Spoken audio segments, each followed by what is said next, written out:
Welcome students of class 9th once again. We are doing the first chapter of chemistry, that is matter in our surroundings.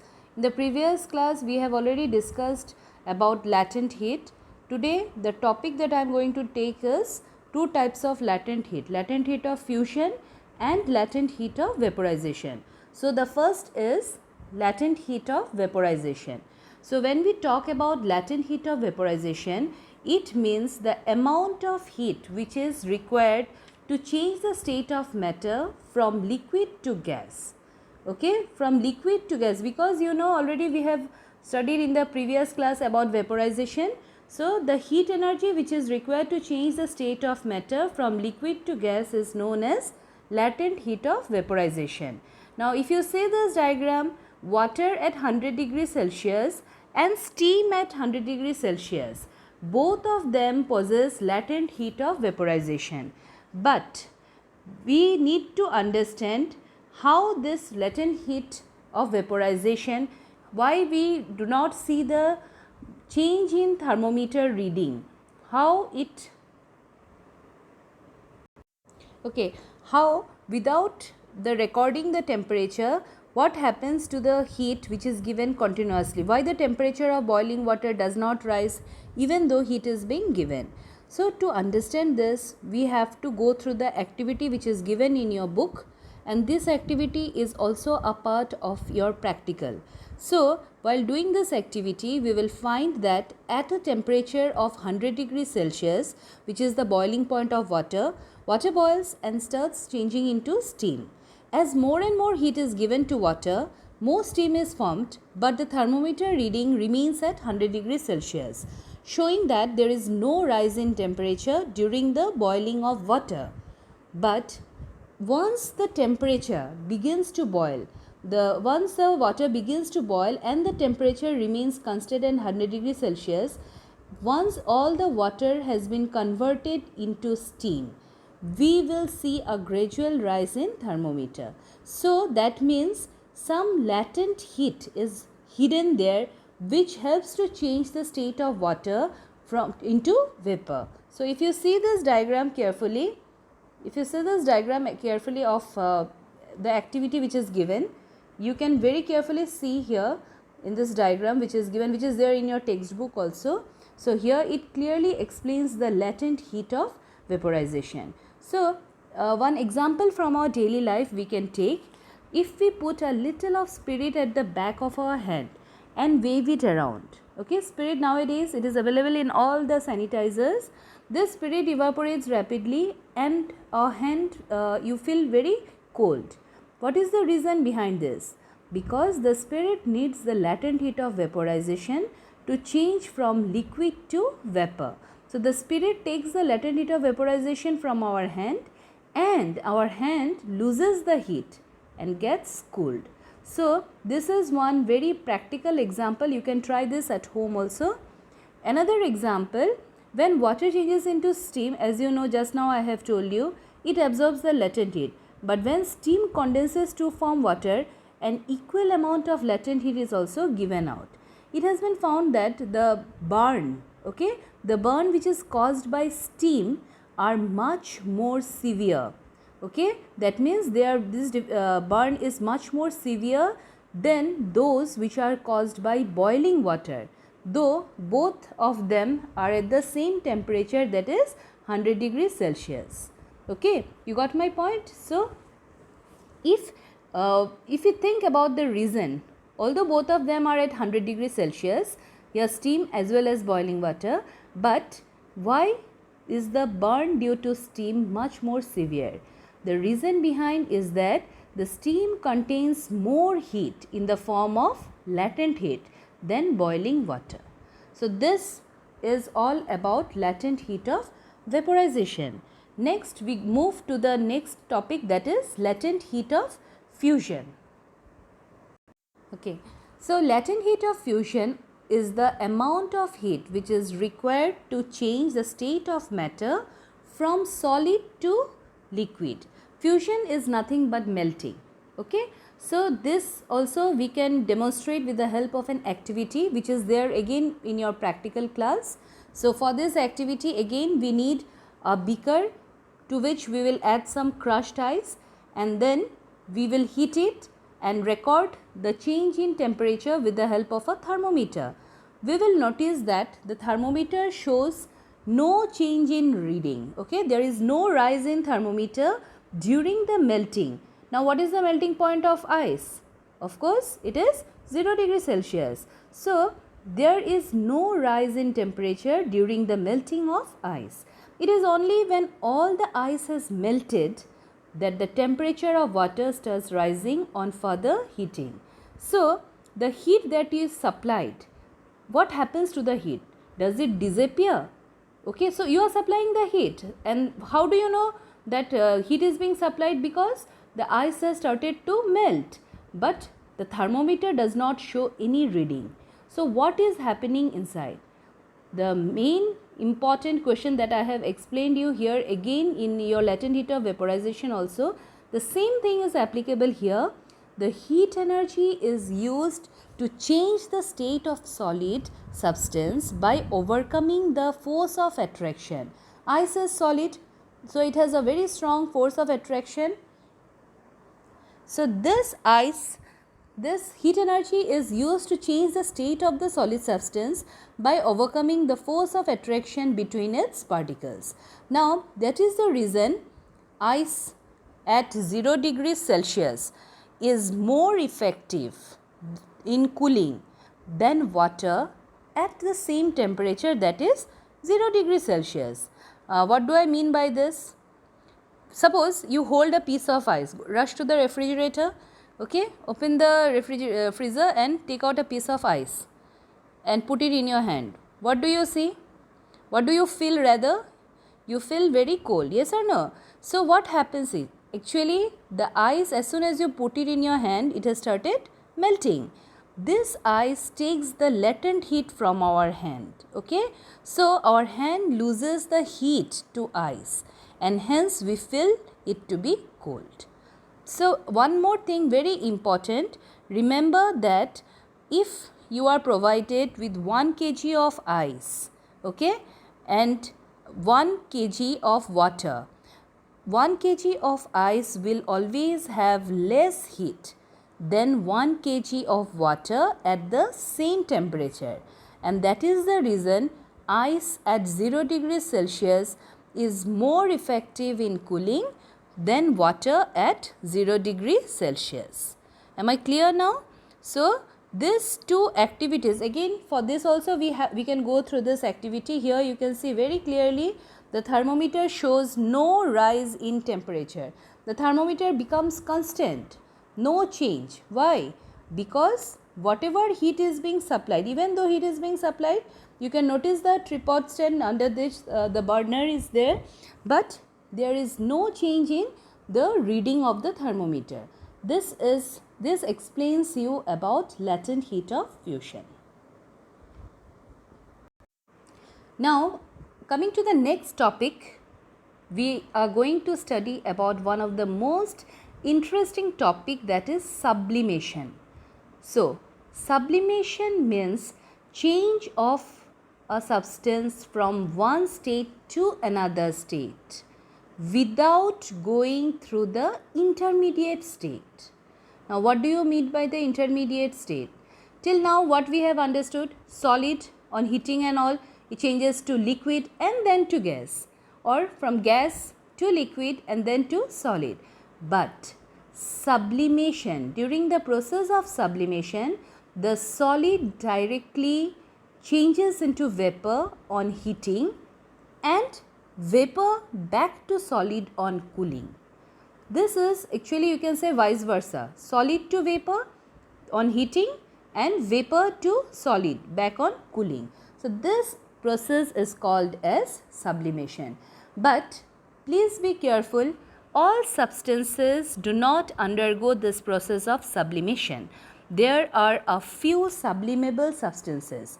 Now amongst this, for the activity which is given in your textbook, I will be taking this activity. For this activity we have ammonium chloride.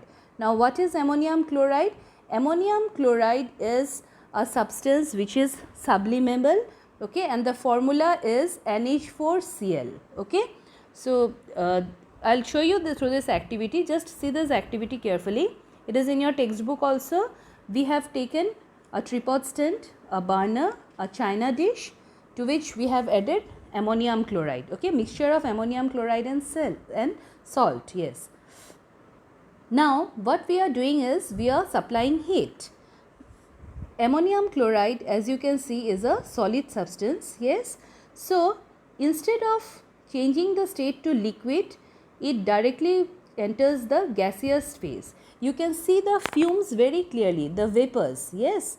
Now, so that these fumes do not escape, what we have done is we have inserted cotton plug here, okay. We have inserted a cotton plug here. This cotton plug prevents the escape of the vapor, or else what will happen? You are heating it from the bottom and the vapors will be produced and they will be moved to the, they will just be released into the atmosphere. So to prevent it, cotton plug is used. Now this funnel is kept inverted, okay. Remember one thing I forgot to say.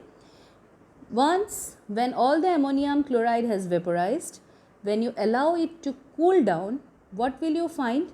This ammonium chloride vapors, they settle down on the sides of the funnel. You can see here the vapors of ammonium chloride, they settle down on the sides of the funnel and you can easily scrape it out from the inner side of the funnel. So this activity, again, it is this part of your practical also. So we will be doing this in the practical, okay. So sublimation, as I told you, is performed only by a few solid sublimable substances.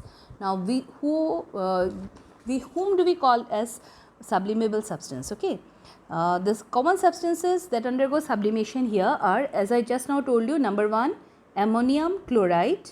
Next we have iodine, camphor, naphthalene. Naphthalene, to everyone, you know, you must know this, yes. So you see the naphthalene ball, okay. What happens? You keep it in the woolen clothes, stored inside the woolen clothes to protect it from the, to protect them from the attack of moths and other insects. Now what do you observe? Naphthalene balls, they disappear within time. Do they leave any residue? No. These naphthalene balls undergo sublimation. So what happens? They keep on forming the naphthalene vapors. That is, how do we know? The fragrance from the fragrance, and they disappear into the air. So this is one example, very common example of sublimation that you can see. One more example is that of solid carbon dioxide. Solid carbon dioxide, or which is also known as dry ice. Now regarding this, we will be studying in the next upcoming slide. Solid carbon dioxide also sublimes, okay. It also undergoes sublimation to form carbon dioxide gas. So this is all about sublimation, and this is also a part of your practical. So we will be doing this also in the next coming in the practicals, okay. So next, students, till now what we have studied is effect of change of temperature. The main topic was, are the states of matter interconvertible? If you remember the previous video that I had given, are the 3 states of matter. Yes, we are still now talking about the 3 states of matter. I know many of you who have studied the chapter will say that, ma'am, there are 4th and 5th. We are not going to discuss right now about those 2 topics. We will discuss it in the last part of the syllabus. Yes. So here, this is the second thing that we are studying, effect of change of pressure. Now when we talk about pressure, pressure means what? We are either applying, compressing it, okay. Pressure means compressing, yes.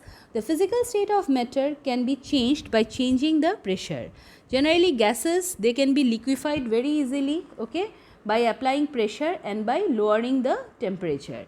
So actually what happens? What is happening when we are applying pressure? When pressure is applied here, the particles, they come very close together. If you see this carefully, these are the particles of the gas, right? These particles are quite far apart, you can see here.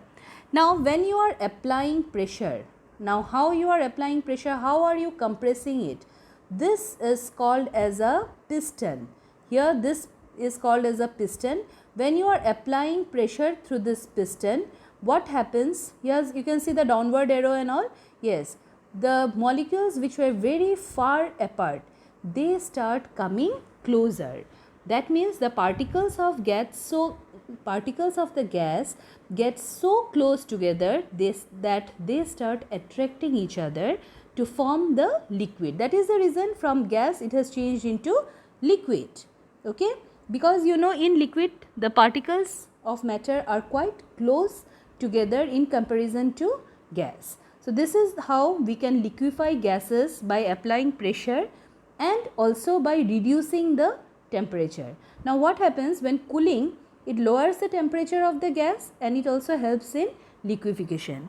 So from this discussion we can come to the conclusion that gases can be liquefied. What we are doing? We are liquefying gases.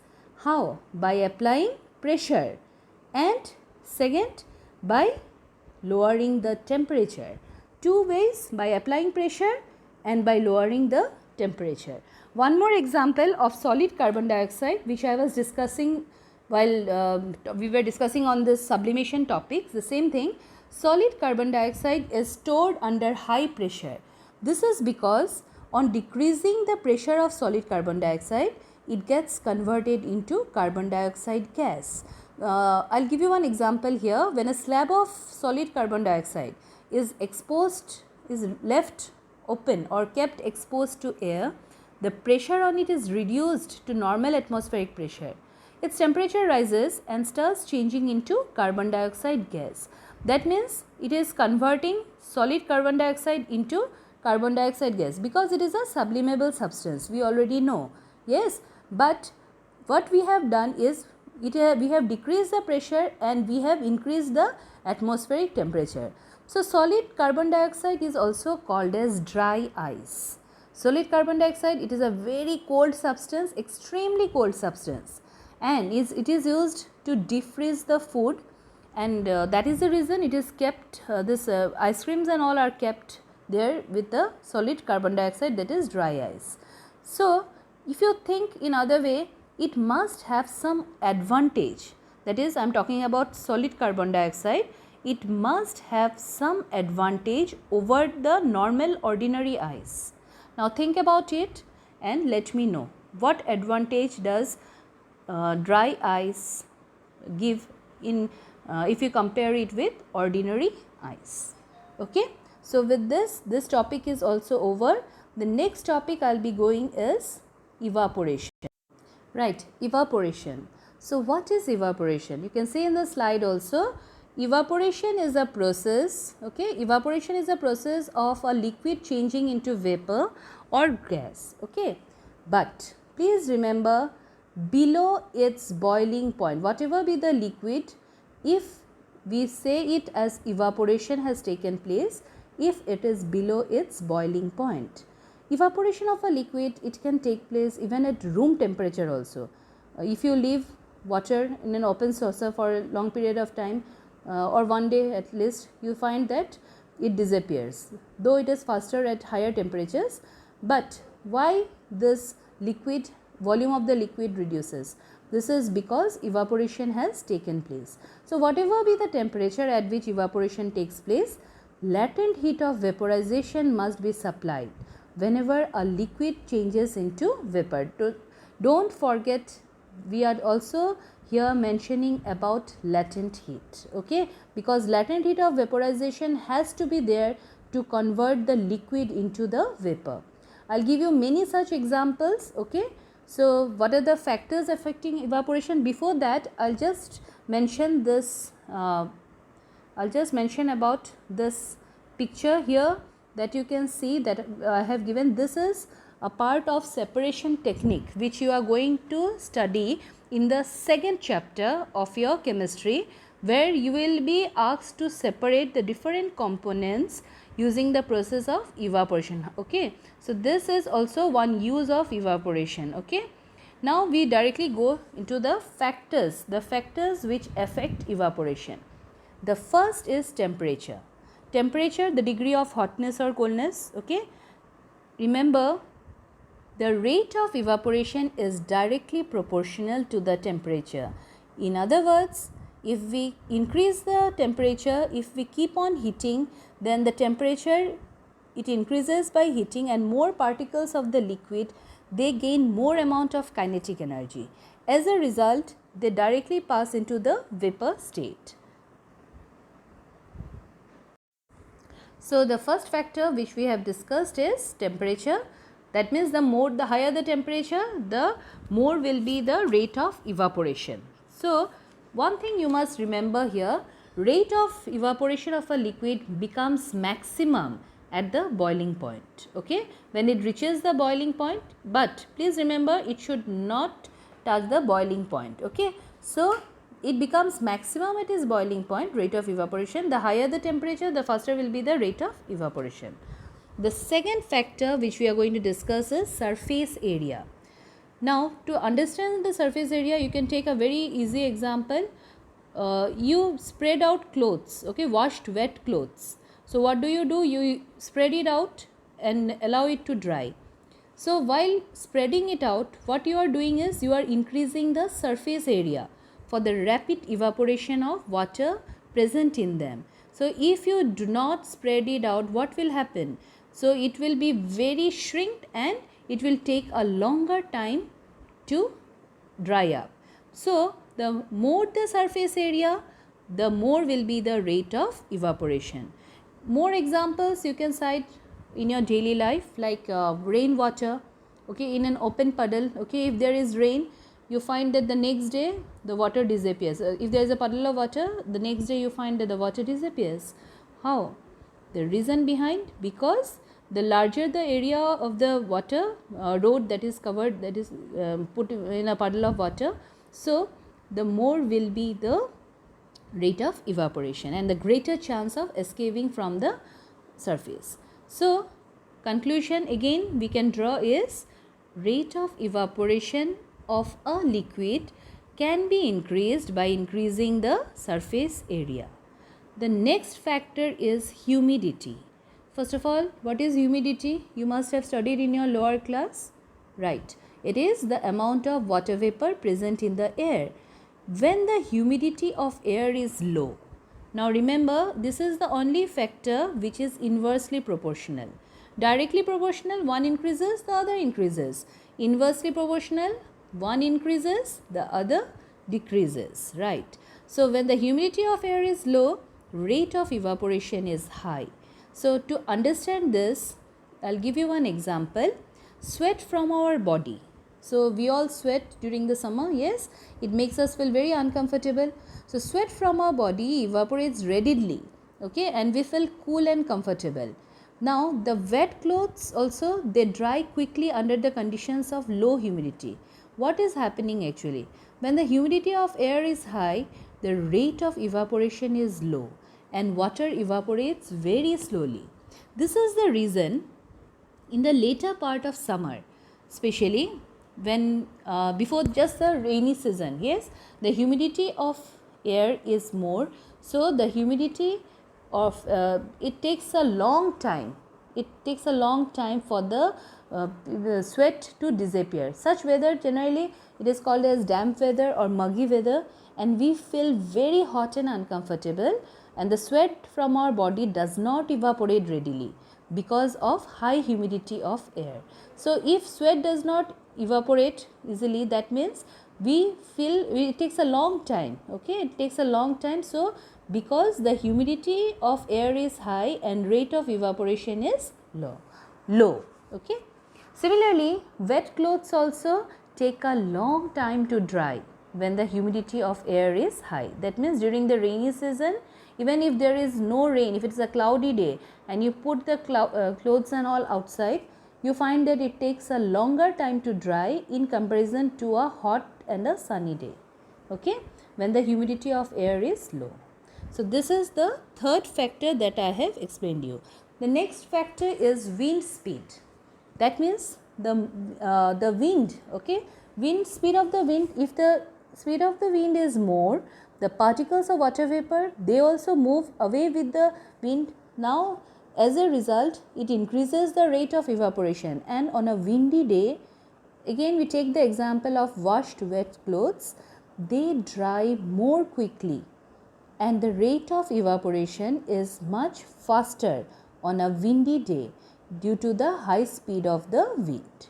So these are the 4 factors which we have discussed, okay, factors which affect the evaporation or rate of evaporation.